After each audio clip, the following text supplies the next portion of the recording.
భారత మాజీ క్రికెటర్ తెలుగు తేజం అంబటి రాయుడు అటు ఆటలోనూ ఇటు రాజకీయ అరంగేటంలోనూ 9 రోజుల ముచ్చటగానే మిగిలింది. 10 రోజులు కూడా పూర్తి కాకుండానే వైసీపీ పార్టీని వీడుతున్నట్లు ప్రకటించాడు. వైసీపీ నుంచి తాను వైదొలగడానికి అసలు కారణం ఏంటో కూడా రాయుడు తేటతెల్లం చేశాడు. అంబటి రాయుడు ఏది చేసినా అందులో ఓ ట్విస్ట్ ఖచ్చితంగా ఉండి తీరుతోంది. చివరకు రాజకీయ అరంగేటంలోనూ అదే జరిగింది. వైసీపీ పార్టీని వీడుతున్నట్టు ప్రకటించాడు. ఇక జనసేన పార్టీలో చేరుతున్నట్టు ఏపీ రాజకీయ నేతల్లో ఊహాగానాలు వినిపిస్తున్నాయి. ఇక ఇదిలా ఉంటే తాజాగా క్రికెట్ నుంచి పూర్తి రిటైర్మెంట్ ప్రకటించిన తర్వాత అంబటి రాయుడు తన రాజకీయ అరంగేటం కోసం ఏపీలోని అధికార పార్టీని ఎంచుకున్నాడు. రిటైర్మెంట్ జీవితాన్ని ప్రజాసేవకి అంకితం చేయాలని భావించాడు. దానికి తగిన వేదిక వైసీపీని నిర్ణయించుకునే 9 రోజుల క్రితమే సీఎం జగన్ సమక్షంలో పార్టీ కండువా కప్పుకున్నాడు.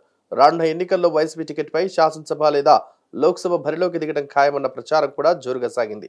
అయితే వైసీపీ తీర్థం పుచ్చుకున్న 9 రోజులకే తాను పార్టీని వీడుతున్నట్టు సోషల్ మీడియా ద్వారా ప్రకటించాడు. రాజకీయాలకు మరికొంత కాలం దూరంగా ఉండాలని నిర్ణయించిన కారణంగానే తాను వైసీపీ నుంచి వైదొలగాలని, గల్ఫ్ ఇంటర్నేషనల్ క్రికెట్ లీగ్ లో తాను ముంబై ఇండియన్స్ తరఫున ఆడే అవకాశం రావడంతో రాజకీయాలకు దూరంగా ఉండాలని భావించినట్టు వివరించాడు. క్రికెట్ ఆడుతూ రాజకీయాల్లో కొనసాగలేమని, 2 పడవలపై కాలు వేయడం తనకు ఇష్టం లేదని చెప్పాడు. తనకు వైసీపీలో చేరే అవకాశం ఇచ్చిన పార్టీ నేతలకు కృతజ్ఞత తెలిపాడు. కొద్ది రోజుల క్రితం జరిగిన ఒక కార్యక్రమంలో CM Jagan, deputy CM Narayana Swamy, Rajampet MP Mithun రెడ్డిల సమక్షంలో వైసీపీ కండువా కప్పుకున్న సంగతి తెలిసిందే. సరే, రాజకీయాల్లోకి రావాలన్న అంబటి రాయుడు నిర్ణయాన్ని ఎవరూ తప్పుపట్టలేం. ఏ పార్టీలో చేరాలన్నది అతని ఇష్టం. రాజకీయ విమర్శలు మొదలెడితే కౌంటర్ అటాక్ ఖచ్చితంగా ఉంటుంది. రాజకీయాల్లో ఇది మామూలే. పార్టీలో చేరాడు, పార్టీకి రాజీనామా చేశాడు, మళ్ళీ పార్టీ నేతలతో కలిసి ఫోటోలకు పూజలు ఇచ్చాడు. అసలేంటి కథ? ఈ పొలిటికల్ డ్రామాని ఎలా చూడాలి? ప్రస్తుతానికైతే అంబటి రాయుడు వైసీపీ నేత కాదు. ఎందుకు వచ్చాడో, ఎందుకు రాజీనామా చేశాడో ఆయనకే తెలియాలి అని సజ్జల రామకృష్ణారెడ్డి సెటైర్ కూడా వేసేశాక ఏ మొహం పెట్టుకుని వైసీపీ నేతలతో అంబటి రాయుడు ఫోటోలకు పోజులు ఇచ్చాడో ఏమో. అసలు దాన్ని ఎవరూ పెద్దగా పట్టించుకోలేదు కూడా. దాంతో అంబటిని వైసీపీ నాయకత్వమే లైట్ తీసుకుంది.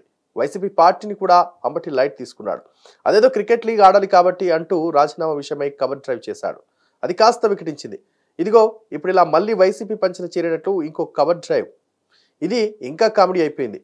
ఇంతటి దుర్భరస్థితి అంబటి రాయుడికి ఎందుకు వచ్చినట్లు? వైసీపీలో సగటు పేటీఎం కూలి కంటే దారుణమైపోయింది అంబటి రాయుడు పరిస్థితి అంటూ క్రికెటర్గా అతని అభిమానించిన చాలా మంది అభిమానులు వాపోతున్నారు. రాజకీయాల్లో మాత్రం అంబటి రాయుడు అంతకుమించిన కామెడీని పంచుతున్నాడని అనుకోవాలేమో. ఈ వీడియో కనుక నచ్చినట్లయితే please like and share and subscribe.